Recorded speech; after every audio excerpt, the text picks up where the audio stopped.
Hello and welcome everyone to the Annuity Straight Talk podcast. I'm your host, Brian Anderson, founder and creator of Talk.Com, coming to you from Tucson, Arizona. Last podcast here, I do believe I'm leaving in a couple of days. Been an enjoyable trip. Looking forward to what lies ahead for my summer in Montana, and always willing to help everyone out. If you have any questions, you can contact me by hitting the schedule a call button on the top right corner of any page on AnnuityStraightTalk.com. Please like, subscribe, or comment on any of your favorite podcast platforms or on YouTube to share the page and the information. It helps people out. People like it. Answering a lot of complicated questions. I think this is probably my favorite backdrop that I've had in Tucson. I got the Catalina Mountains. I'm on the west side of town. That's on the east side, but that's in the backdrop. We're talking about an interest rate update in 2024.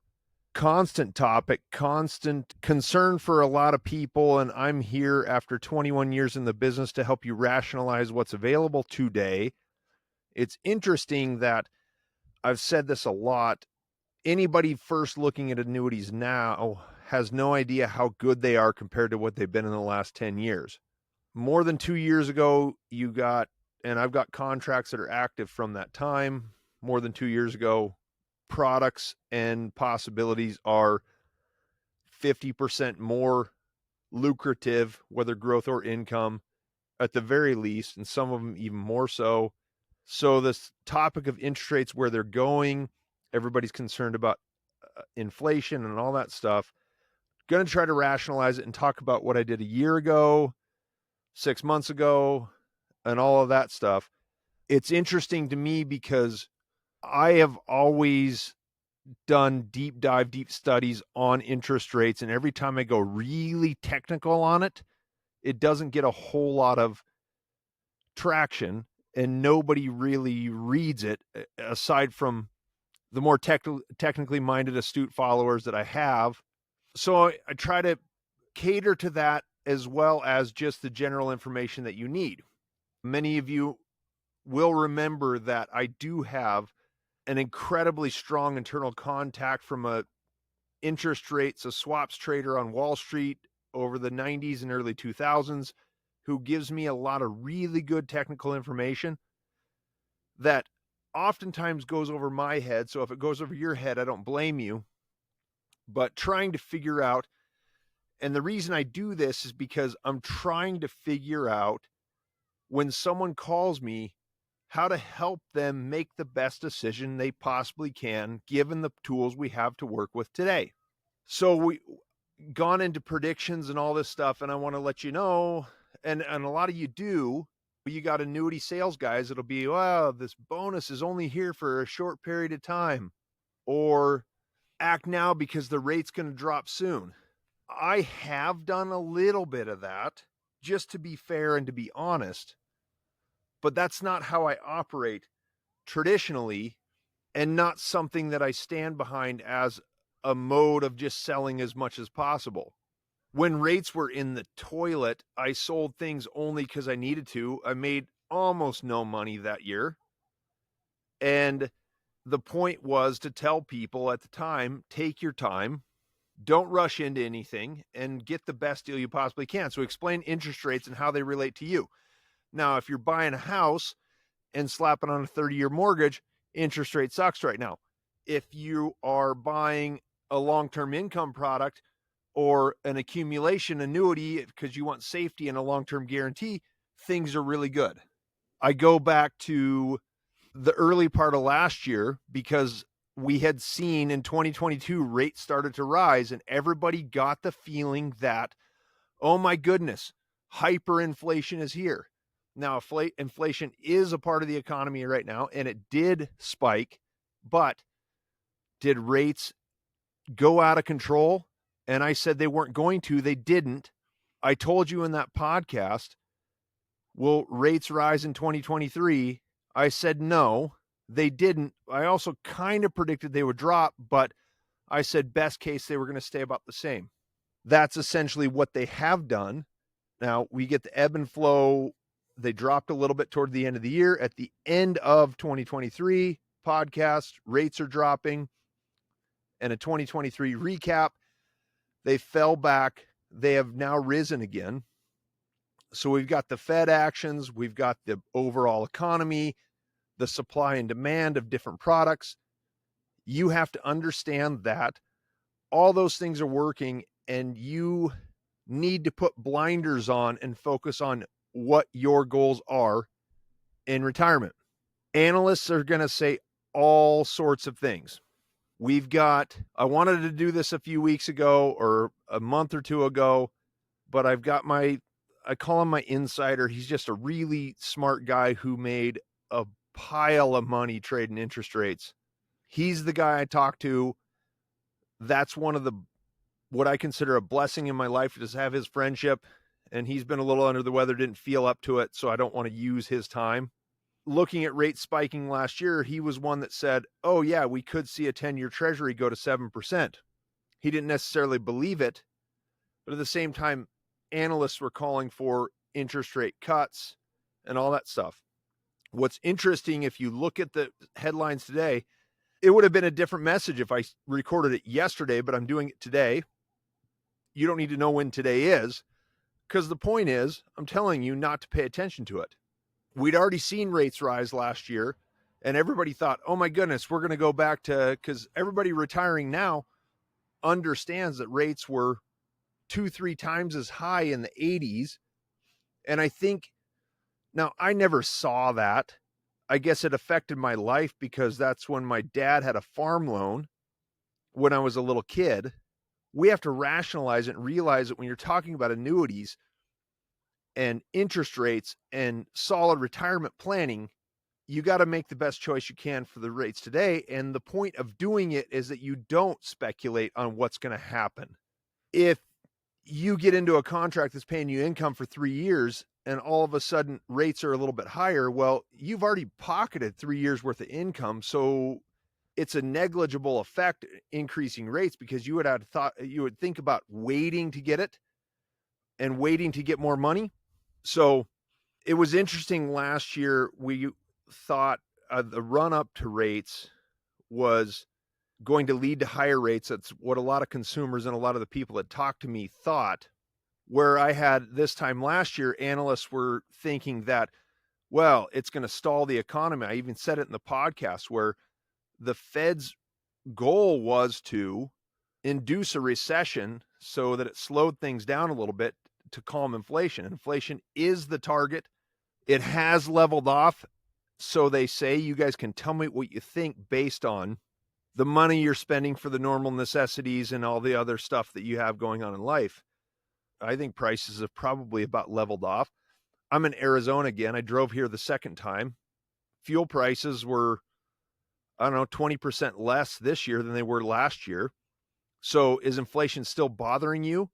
You can tell me what you think, but I don't notice the price increases like I did a year ago. So this is kind of almost an apology as well, because I don't want to get into fear mongering or talking about what's going to happen, what's going to go down. Now, we've had a recent spike in interest rates. What's interesting is when the rates climb, the market drops. It's supposed to go the other direction. Market drops, rates drop. So then you get a bond portfolio increases in value as your stock portfolio drops in value. They're supposed to offset and balance each other. But right now we're working in a different environment.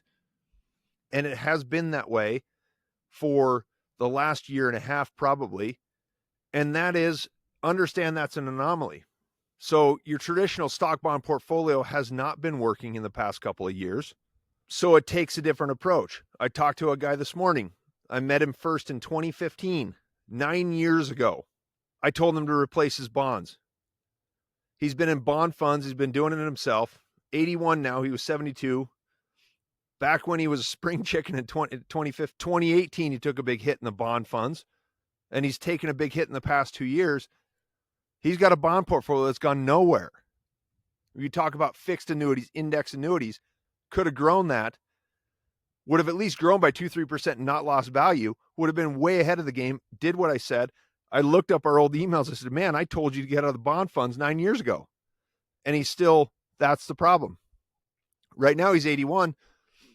Maybe an annuity is not the right fit. Go to a money market fund, get a good fixed interest rate, plan your next move, and wait. Those are not guaranteed to stay in the same place. Money market funds may be paying 5% right now. The annuity allows you to lock it in longer. He's got to have a longer term perspective and a long term goal that provides for.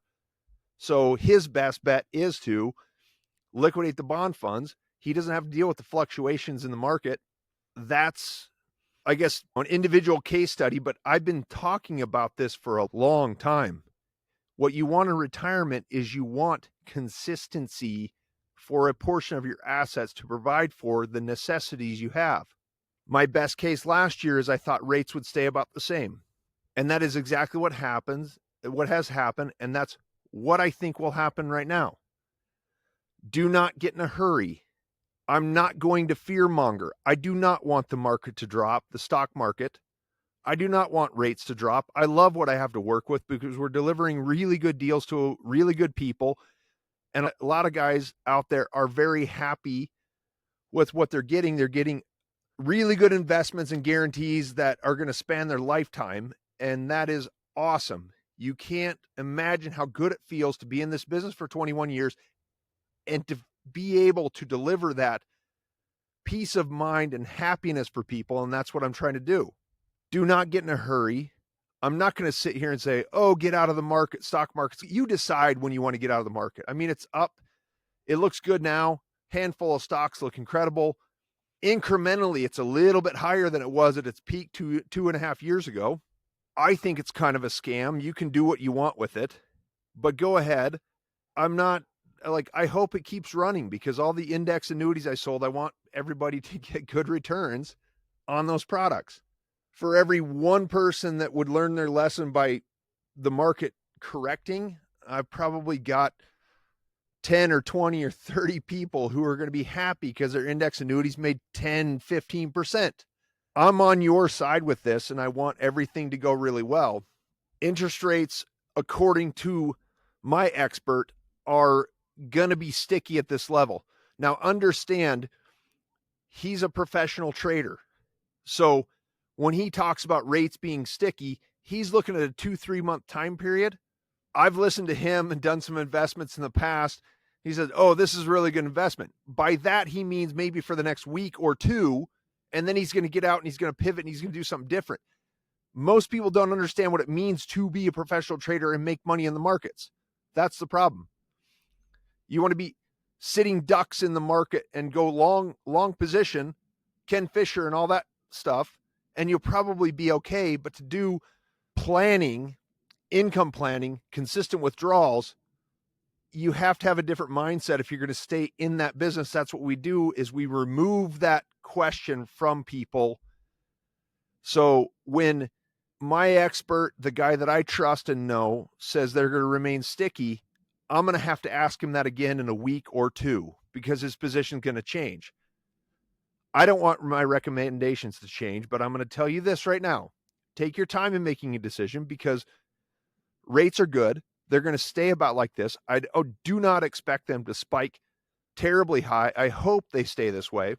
And focus on your goals and doing what you need to do, protecting what you want to protect, producing what you want to produce, get it guaranteed to whatever extent you possibly can. And do not worry about what interest rates are going to do or what the overall economy is. Once you stick it with an insurance company, you get it guaranteed. That's going to be the safest, surest bet you've got in your portfolio. So if any of you guys want to talk about this at a greater extent, you can get on my calendar, top right corner of annuitystraighttalk.com, schedule a call, hit the button, name, phone number, email, give me some notes about what you want to talk about. I am so grateful for everyone and the feedback I get and the case studies. I've got a whole list of topics lined up, finding the motivation to do that, getting ready to go home to Montana, probably stop in Colorado to see my sister next week. And we'll do a podcast, kind of a legacy podcast I do in her living room, but got to do it. But go ahead and get on my calendar. Please like, subscribe, or comment on any of your favorite podcast platforms or on YouTube. Tell me what you think. Give me your feedback. Tear me up. Disagree with me if you want. I love a good debate. I love a good conversation. and I'm here to help you no matter what. Do not get pressured into doing anything. This has been episode 133. My name is Brian Anderson. I will see you next week for episode 134. You guys have a great day. You have been listening to Annuity Straight Talk. The preceding information is for informational and educational purposes only and does not represent tax, legal, or investment advice. The views expressed by guests on this program are their own and do not necessarily reflect the views of Annuity Straight Talk or its partners. No information presented today should be acted upon without meeting with a qualified and licensed professional. It is important that you read all insurance contract disclosures carefully before making a purchase decision. Guarantees are based on the financial strength and claims paying ability of the insurance company.